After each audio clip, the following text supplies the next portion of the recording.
Assalamualaikum warahmatullahi wabarakatuh. Bapak, Ibu, dan saudara-saudara yang saya hormati, 7 bulan sudah kita bersama-sama menghadapi pandemi ini. Saya paham masih banyak tantangan, namun tidak sedikit yang telah kita kerjakan. Singkatnya, strategi pemerintah sejak awal adalah mencari titik keseimbangan. Sekali lagi, mencari titik keseimbangan. Saya tegaskan kembali bahwa kesehatan masyarakat, kesehatan publik tetap nomor 1. Tetap yang harus diutamakan. Inilah prioritas, tetapi memprioritaskan kesehatan bukan berarti mengorbankan ekonomi. Karena jika kita mengorbankan ekonomi, itu sama saja dengan mengorbankan kehidupan puluhan juta orang. Ini bukan opsi yang bisa kita ambil. Sekali lagi, kita harus mencari keseimbangan yang pas. Oleh sebab itu, saya dan seluruh jajaran pemerintah selalu berupaya mencari keseimbangan itu. Tidak perlu sok-sokan akan melockdown provinsi, melockdown kota, atau melockdown kabupaten.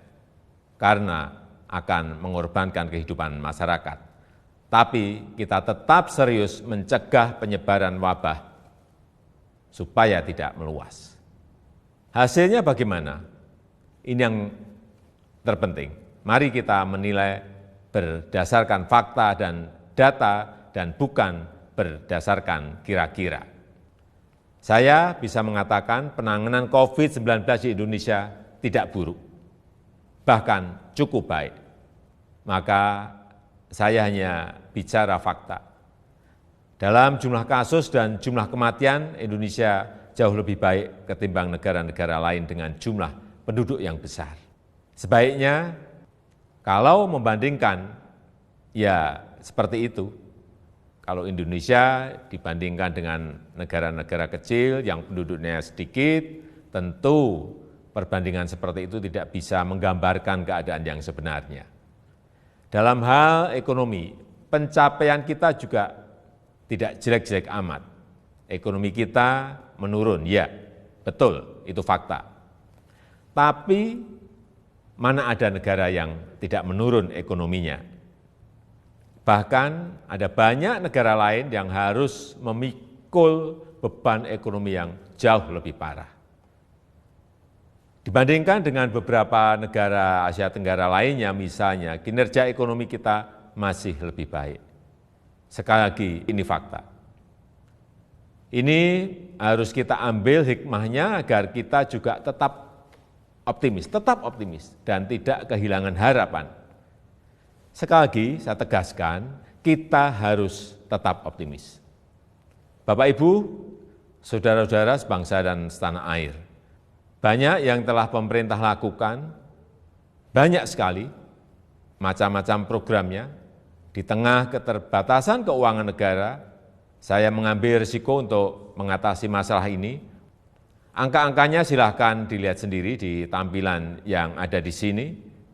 Berapa ratus triliun yang kita kerahkan untuk mengatasi wabah maupun untuk membantu warga.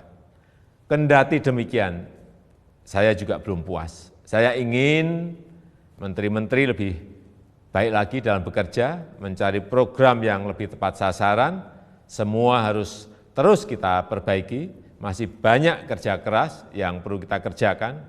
Kita harus terus melakukan penyesuaian kebijakan, mencari yang lebih baik. Masyarakat jangan ragu untuk melapor. Menteri Dalam Negeri telah saya perintahkan untuk terus mendorong pemerintah daerah membuka keran-keran aduan atau masukan untuk perbaikan kebijakan ke depan. Setelah 7 bulan, banyak yang bisa kita pelajari dari wabah ini. Misalnya, pembatasan sosial. Saya kira harus kita sesuaikan. Untuk itu saya menekankan pentingnya pembatasan sosial skala mikro atau mini lockdown. Kita buat lebih terarah, spesifik, fokus, tajam untuk mengatasi masalah COVID, tapi tidak membunuh ekonomi dan kehidupan masyarakat. Ini yang harus kita lakukan. Penyesuaian kebijakan itu jangan dianggap pemerintah mencela-mencela. COVID ini masalah baru. Seluruh dunia juga sama, belum ada negara yang berani mengklaim sudah menemukan solusi yang terbaik. Tiap negara juga berbeda-beda masalahnya, berbeda cara dalam menanganinya. Jadi kita pun harus terus menyesuaikan diri, mencari cara terbaik yang paling cocok dengan situasi kita. Sekali lagi, pencapaian kita sejauh ini tidak buruk. Angka-angkanya jelas, tapi jangan membuat kita terlena.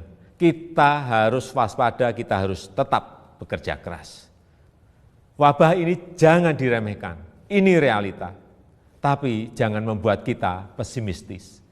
7 bulan ini Indonesia membuktikan mampu mengatasi masalah. Belum sempurna, ya, tapi bisa kita perbaiki bersama-sama.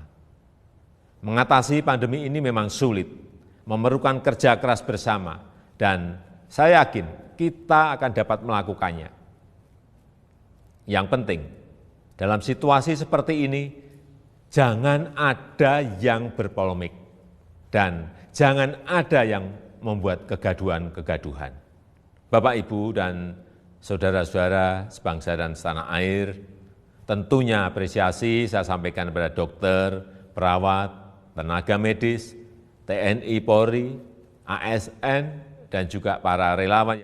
Namun, tidak kalah pentingnya adalah peran serta masyarakat untuk berubah, menyesuaikan diri, menaati protokol kesehatan. Lakukan dengan disiplin 3M, memakai masker, menjaga jarak, mencuci tangan.